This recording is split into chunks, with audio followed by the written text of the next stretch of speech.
You're listening to Teacakes on the Sis podcast, sharing little bites of life. Hey y'all, assalamu alaikum, it's Sister Hoff, and it's National Sleep Awareness Week, so obviously I'm going to be talking with y'all about sleep. I have had so many friends, not so many friends, but I've had a bunch of friends say, I'll sleep when I'm dead, and I've done that before. I've been there, I've been in your shoes where you're just working, and you either didn't have time or you're just stressed and your body wasn't able to fall asleep. I get that. I have struggled with insomnia since I was like 2 years old. Not gonna lie, just everything being out of whack, and it's hard to get sleep. There are medications out there for people who have it really, really severe. I know people who have been on it, and I had one friend, she was like, oh my gosh, I sleep like a dream now, which is great. Because there's so many problems and risks from you not getting enough sleep. And as much as I try to explain things to people, sometimes they don't get it. Like, a lot of people are aware. If you aren't aware, maybe this is new to you, how not getting enough sleep directly affects your mood. It is linked to depression and anxiety and worsening symptoms of other health conditions, not just mental health, but physical health. So there's also... This is where I try to scare people. Oh, scare tactics, right? So there is a medical condition called Graves' disease. It's a thyroid disease. And when people aren't getting enough sleep, it can cause them to develop this or worsen symptoms if they have it. And it literally, guys, like I've seen the pictures, it makes your eyes bulge. Like some people genetically already have more like bulged eyes, but like it literally is like your eyes are bulging. Like think of like a cartoon when it's like a sleep deprived and their eyeballs are literally popping out of their head. That's Graves' disease. That's like an actual legit condition that you can develop from not sleeping enough, you know? And sure, maybe you're not that person who stays up for days and days and days on end, because that happens to some people with this condition. But when you're not getting consistent sleep, now, the recommended sleep, according to the National Sleep Foundation, is 7 to 9 hours of sleep per night for an adult. Most adults, I think, are doing okay, but 30%, 1/3, that's actually not a small number. So 1/3 of adults in the United States is getting less than 7 hours of sleep. Now, that's according to studies, and not everybody agrees to be studied, so you know, the statistics could be off. It could be more, because I know so many people who are like really, really deprived. Some people don't keep track of their sleep. My sister, she has like one of those smartwatches. It tells her what her sleep is and stuff like that, which is great. I have always kept track manually of my sleep. For some reason, I kind of estimated. I could be inaccurate, but close enough where I record my sleep. It's just one of my little ticks that I do, one of my habits that I do. I can tell you exactly how much sleep I've had for like the last 5 years. It's interesting. But I can tell you, actually, this is the cool thing. Cool, but not cool. So I track my sleep and my mood, right? And I do that every single day without fail. I've been doing this since 2017, and I have been saving my data since 2020 on it. I can tell you exactly how much sleep I've gotten every single night, and then my mood during that time.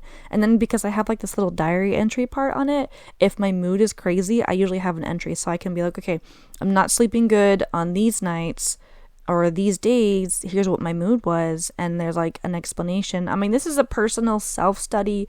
People like get paid by scientists to do this study. I just do this myself because I want to track myself and be aware, what are my conditions and circumstances, why is my health being the way that it is.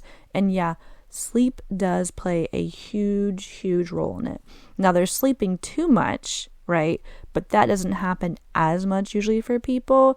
If you are sleeping so much and you don't know why, obviously seek medical help. If you can't fall asleep and you don't know why, seek medical attention. Of course, there's always going to be different scenarios and different cases for everybody, but for most of us, people who don't have like a serious medical condition, we're pushing ourselves with work or with school. This was a huge thing in school. Like if you just look at the sleep studies of college students during like final exams, it's like absolutely ridiculous and insane. And I mean, I know I had friends who were like, let's go study at the library, and I would go to the library with them, and they're like having blankets and food and snacks and like falling asleep trying to get their studying, and like all the energy drinks. I don't drink energy drinks. I stay away from the highly caffeinated stuff like that. I'm gonna stick with my cup of coffee every morning that's half decaf.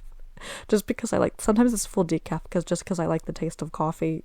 when we're not allowing ourselves to sleep, again, this is people cramming and stuff for university, or maybe you have a work project and you're like staying up for hours and hours and hours. And if your job is causing you to stay up every single night because of the workload, maybe that's not the job for you, because your sleep is a priority. There are some people who they can do that job, get things done, I'm sure, and be able to get the sleep how they need to. But if you were losing sleep, right, your mental health is going to like go out the door. Your physical health is going to be on the floor, and you're just going to feel like a hot mess all the time and just be exhausted and not be able to be physically present and mentally present. And it's going to affect your relationships. It really, genuinely, it is going to affect that. And nothing is more important than your relationships with people. And I say this not just as a Muslim, but as another human and somebody who I studied public health in university. We are not meant to be a solo species. We are meant for community, communal, and socialization and stuff in a balance. When we're deprived of sleep and we're not being able to be present for these relationships, whether that's physically present or mentally and emotionally present, it's going to cause a stronger deterioration of ourself, of honestly who you are when you're not able to be there to be present, to show up for your family, for your friends, and for yourself, really. Doing those things. So with it being Sleep Awareness Week and knowing, I guess, what I've told you, of course you can look up more of the facts and statistics online about sleep and what are some ways you can treat your sleep.